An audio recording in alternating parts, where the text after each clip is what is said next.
এবছর হচ্ছে না বিজিবি ও বিএসএফ এর মহাপরিচালক পর্যায়ের বৈঠক। ইসরায়েলের বিমানবন্দরে পাল্টা ক্ষেপণাস্ত্র হামলা হুথির। হবু পুত্রবধূকে নিয়ে মাঝ আকাশে লাখ লাখ টাকা ছাড়লেন শ্বশুর। সর্বশেষ জানাবো রুশ ক্ষেপণাস্ত্রে আজারবাইজানের উড়োজাহাজ বিধ্বস্ত, তদন্তের নতুন মোড়। দর্শক, এতক্ষণ শুনছিলেন সংবাদ শিরোনাম, এবারে জানাবো বিস্তারিত। এবছর হচ্ছে না বিজিবি ও বিএসএফ এর মহাপরিচালক পর্যায়ের বৈঠক। বাংলাদেশের সীমান্তরক্ষী বাহিনী বর্ডার গার্ড বাংলাদেশ, বিজিবি ও ভারতের সীমান্ত রক্ষা বাহিনী বিএসএফ এর মহাপরিচালক পর্যায়ের বৈঠক নিয়ে ফের অনিশ্চয়তা তৈরি হয়েছে। গত নভেম্বরে নির্ধারিত বৈঠকটি অক্টোবর মাসে স্থগিত ঘোষণা হয়েছে। বৈঠকটি ভারতের রাজধানী নয়াদিল্লিতে অনুষ্ঠিত হওয়ার কথা ছিল। আগস্টে বাংলাদেশের ক্ষমতা বদলের পর এটাই এই পর্যায়ের প্রথম বৈঠক হওয়ার কথা ছিল।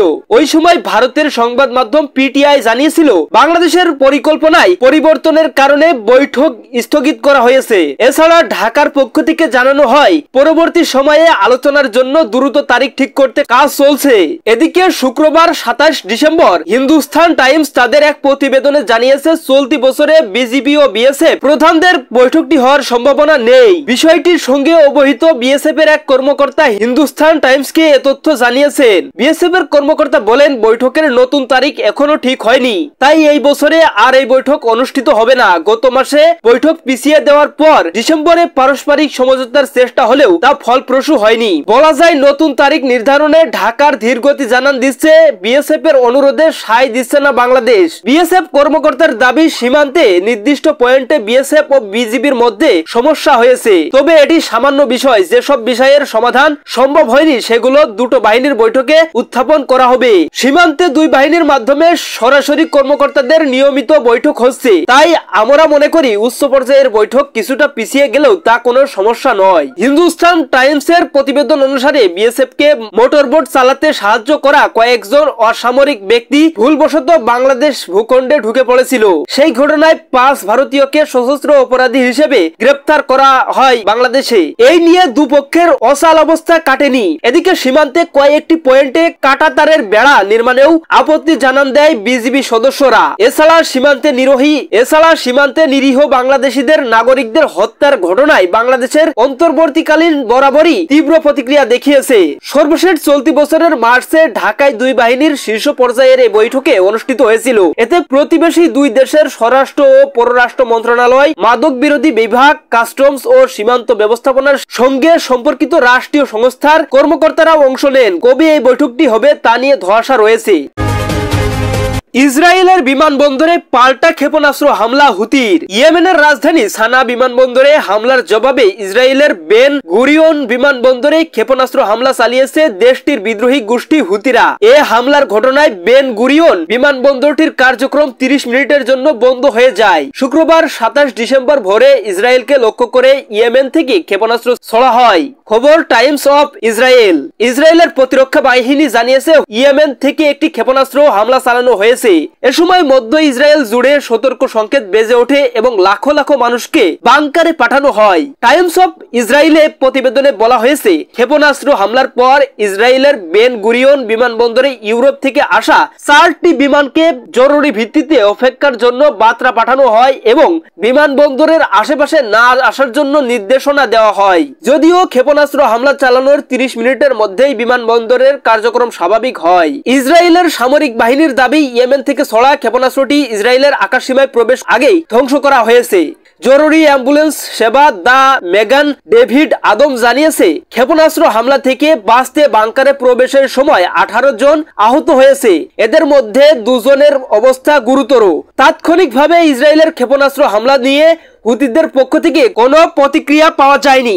গত কয়েকদিন ধরে ইসরায়েল ও ইয়েমেনের মধ্যে হুতিদের বিদ্রোহের মধ্যে পাল্টা হামলা চলছে। গতকাল বৃহস্পতিবার 26 ডিসেম্বর সানা আন্তর্জাতিক বিমানবন্দর সহ ইয়েমেনে ইরান সমর্থিত হুতি আন্দোলনের সঙ্গে সংযুক্ত একাধিক লক্ষ্যবস্তুতে হামলা চালিয়েছে। হুতি মিডিয়া জানিয়েছে ইসরায়েল হামলায় কমপক্ষে 6 জন নিহত হয়েছেন। বিশ্ব স্বাস্থ্য সংস্থার প্রধান তেদরস আধানম গেব্রেয়াসুস এ হামলার অল্পের জন্য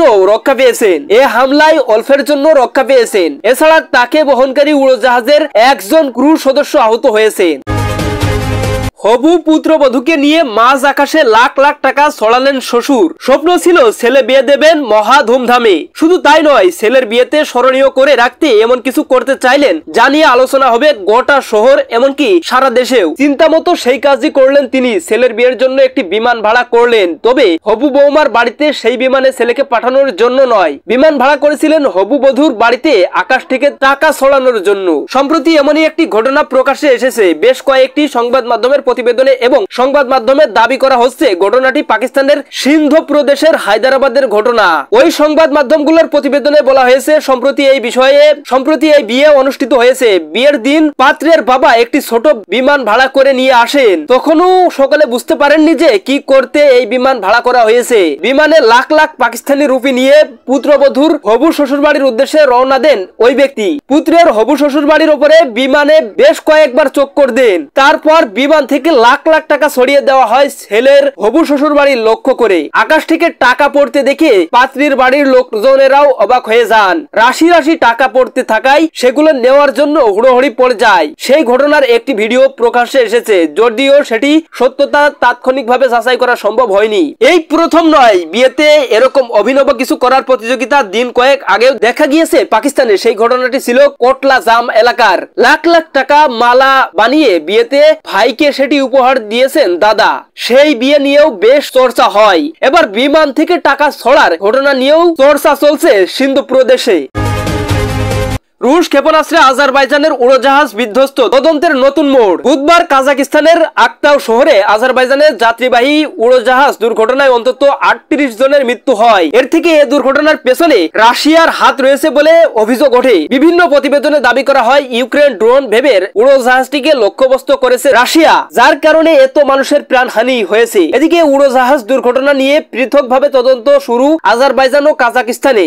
আজারবাইজানের তদন্তে প্রাথমিক ফলাফল সম্পর্কে 4টি সূত্র বৃহস্পতিবার রয়টার্সকে জানিয়েছে। রাশিয়ার বিমান প্রতিরক্ষা ব্যবস্থা আজারবাইজান এয়ারলাইন্সের উড়োজাহাজকে ভূপাতিত করেছে। কাজাকিস্তান পরিবহন মন্ত্রণালয় জানায় 62 জন যাত্রী এবং 5 জন ক্রু নিয়ে বাকু থেকে রাশিয়ার চেচনিয়ায় গোজনির দিকে যাত্রা করে আজারবাইজান এয়ারলাইন্সের ফ্লাইট J28243 যাত্রীদের মধ্যে 37 জন আজারবাইজানের, 6 জন কাজাকিস্তানের, 3 জন কিরগিজস্তানের ও 16 জন রাশিয়ার নাগরিক ছিলেন। রাশিয়ার বেসামরিক বিমান চলাচল কর্তৃপক্ষ রোসাভিয়াতোসিয়া প্রাথমিকভাবে জানায় উড়োজাহাজটি একটি পাখির সঙ্গে সংঘর্ষে জরুরি পরিস্থিতিতে শিকার হয়ে আক্তাউ শহরে অবতরণের সিদ্ধান্ত নিয়েছিল, আর তাতে দুর্ঘটনা সৃষ্টি হয়। এএফপির প্রতিবেদনে বলা হয়েছে উড়োজাহাজটি দুর্ঘটনায় রাশিয়ার দিকে অভিযোগ তুলেছে যুক্তরাষ্ট্র।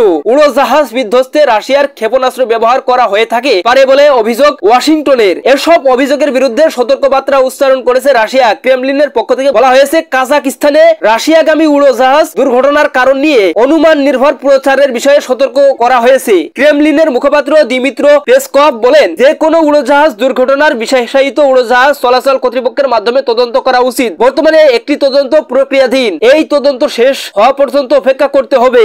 দর্শক, এই ছিল আজকের সর্বশেষ আপডেট নিউজ। সকল প্রকার আপডেট নিউজ সবার আগে পেতে আমাদের চ্যানেলটি সাবস্ক্রাইব করে পাশে থাকুন। ধন্যবাদ সবাইকে। আল্লাহ হাফেজ।